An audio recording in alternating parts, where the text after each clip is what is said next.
जनवरी का महीना था। 4 दोस्त यश, विराट, नितिन और मीत टूर पे निकले थे।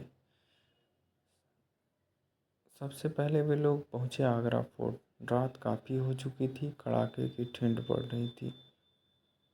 आगरा फोर्ट में पीछे की तरफ कोई आता जाता नहीं था। वहाँ 1-2 लोग तंबू डालकर रहते भी थे और वहाँ पर घूमने के लिए कोई भी नहीं आता, क्योंकि आगरा फोर्ट बहुत बड़ा है।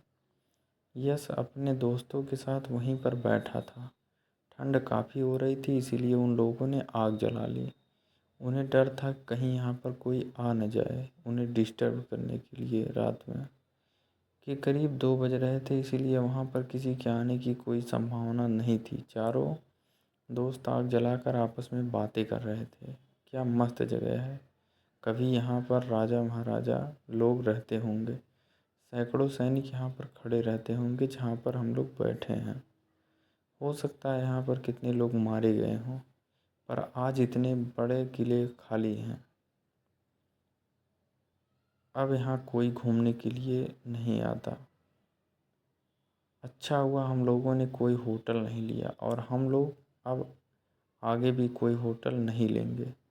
ओह, कितना अच्छा माहौल होगा। डरावने एक्सपीरियंस करने में बहुत मज़ा आता है। तो ठीक है, अब हम लोग जब भी जाएंगे ऐसी ही जगहों पर रात बिताएंगे जो कि बहुत डरावनी हो, और उसमें 4 चाँद लगाने के लिए हर बार हम में से कोई ना कोई एक हॉरर कहानी सुनाएगा, लेकिन वो कहानी बनावटी नहीं होनी चाहिए।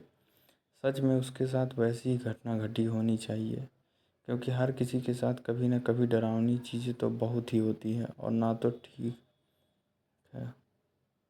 यस, प्लान तूने बनाया तो सबसे पहले कहानी तू ही सुनाएगा। इसके बाद हम डिसाइड करें लेंगे कि नेक्स्ट कहानी कौन सुनाएगा। ठीक है। यस ठीक है, तो दिल थाम कर तुम लोग बैठ जाओ और सुनो।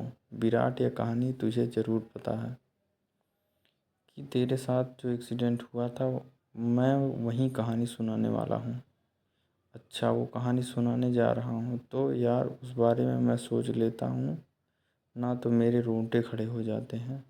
ठीक है, सुना, मज़ा आएगा। ठीक, तो मैं कहानी यहाँ से शुरू करता हूँ कि रात के करीब 1 बजे हाईवे पर मैं अपनी स्कूटी कहीं से जा रहा था। हाईवे पर दूर दूर तक कोई भी दिखाई नहीं दे रहा था। चारों तरफ सिर्फ सन्नाटा था हवाओं की, पर दूर दूर तक भयानक डरावनी आवाज़ें मेरे कानों में बार बार पड़ रही थी। लेकिन मैं स्कूटी ड्राइव किए जा रहा था। पता नहीं विराट किस हालत में होगा। कब से दारू लेने गया था, आधी रात हो गई, अभी तक नहीं लौटा। मैंने स्कूटी और तेज़ कर दी कि तभी एक बूढ़ा इंसान सामने आ जाता है। मैंने अचानक ब्रेक लगा दी और स्कूटी रुक गई। बाबा का चेहरा बहुत ही भयानक लग रहा था। मैंने तेज़ आवाज़ में बाबा को बोला, अरे बाबा, सड़क खाली पड़ी है, मेरी गाड़ी के सामने ही आना था आपको। बाबा कुछ बोले या नहीं, तो उनका जवाब मुझे समझ नहीं आया। तो पहले ही लग चुकी थी। ऐसा बेटा, चलोगे चोट लगेगी ही ना। हाँ, लेकिन अब मुझे कभी चोट नहीं लग सकती बेटा, चाहे मुझ पर कोई गाड़ी क्यों ना चढ़ जाए। बाबा की बात सुनकर थोड़ा हैरान हुआ। हैरान तो हम लोग भी हैं, आगे सुनो। मैंने बाबा से कहा, यह क्या कर रहे हैं आप। इतने में बारिश होने लगी, आसमान में बिजली कड़कने लगी। मैंने सोचा यह अचानक बारिश कैसे होने लगी, तभी तो आसमान बिल्कुल साफ था। बाबा कुछ ऐसा बोला जिस पर यकीन करूँ या ना करूँ समझ नहीं आ रहा था। आसमान में अभी भी बिल्कुल साफ है बेटा, ऊपर देखो। मैं अपना चेहरा ऊपर उठाकर देखा तो आसमान बिल्कुल साफ था। चाँद तारे साफ दिखाई दे रहे थे आसमान में। यह सब देखकर मैं हैरान हो गया। तभी मैंने बाबा से कहा, बाबा यह सब कैसे हो रहा है। तो बाबा ने कहा, चलो मेरे सामने कुटिया है, मैं तुम्हें सब बताता हूँ। नहीं बाबा, मेरा दोस्त विराट इस रास्ते से दिन में कहीं गया था, अभी तक वापस नहीं लौटा। मुझे उसे ढूंढना है। दिन में कहीं गया था, अभी तक वापस नहीं आया। तुम्हारा दोस्त कहाँ है, आओ मेरे साथ बाबा की तरह यह बात सुनकर मैं फिर से हैरान हो गया। मुझे कुछ समझ नहीं आ रहा था कि बाबा जी तो अनजान है, उन्हें विराट के बारे में पता। खैर, मैं बाबा के पीछे उनकी कुटिया तक पहुंच गया। आओ बैठो। बाबा अंदर से लालटेन लेकर आए और उसे जलाया और कुटिया के बाहर ही बैठ गया। बाबा भी ठीक सामने बैठ गए और मैंने उनसे कहा, बाबा जल्दी बताओ यह सब क्या है। बाबा ने मेरा कहा, भाई आज 3 से अभी बहुत ही भयानक एक्सीडेंट हुआ था। हाँ बाबा, मैंने सुना हुआ था। एक्सीडेंट सुना है, उसमें 2 लोग मरे भी थे। तुमने बिल्कुल सही सुना है बेटा, वह दोनों बाप बेटे थे। बेटी की आत्मा अभी भी उसी जगह घूमती रहती है क्या?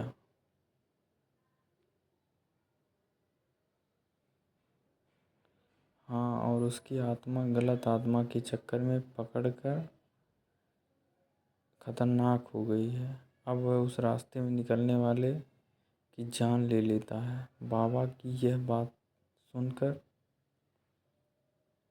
डर गया और मैंने कहा, इसका मतलब उसकी आत्मा मेरे भाई को भी नहीं।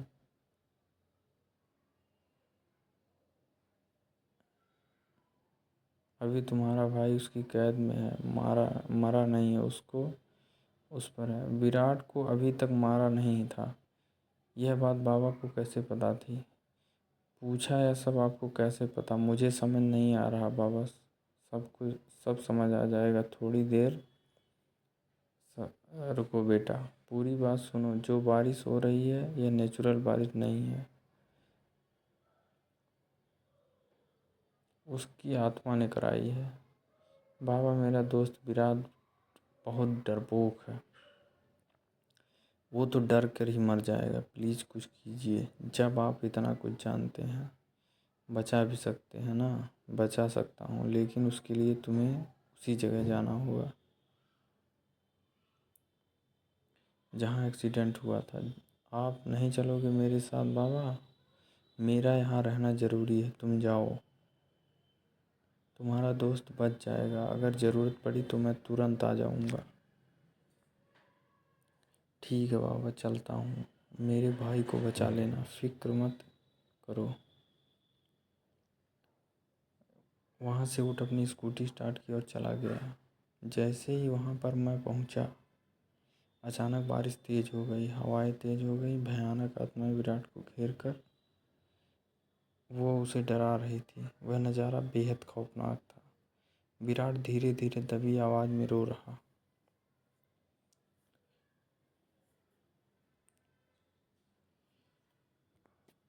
मैंने अपने डर को कंट्रोल किया, तुरंत अपनी स्कूटी से उतरा और आगे बढ़कर, विराट विराट तुम्हें कुछ नहीं होगा।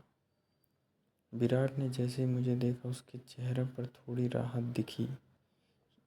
यस, बचाओ मुझे, यह आत्मा मुझे मार डालेगी। आत्मा हंसने लगी। आजा, तू भी आजा, तुझे भी निपटा देता हूँ।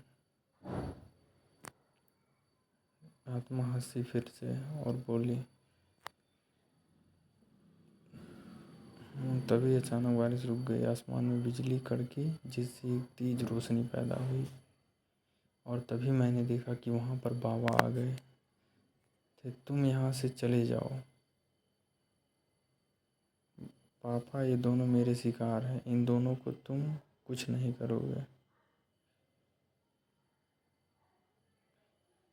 यह मैं नहीं होने दूंगा। तभी कुछ ऐसा हुआ जिस पर मुझे यकीन नहीं हुआ। यस, बाबा की आंखों में एक चिंगारी निकली,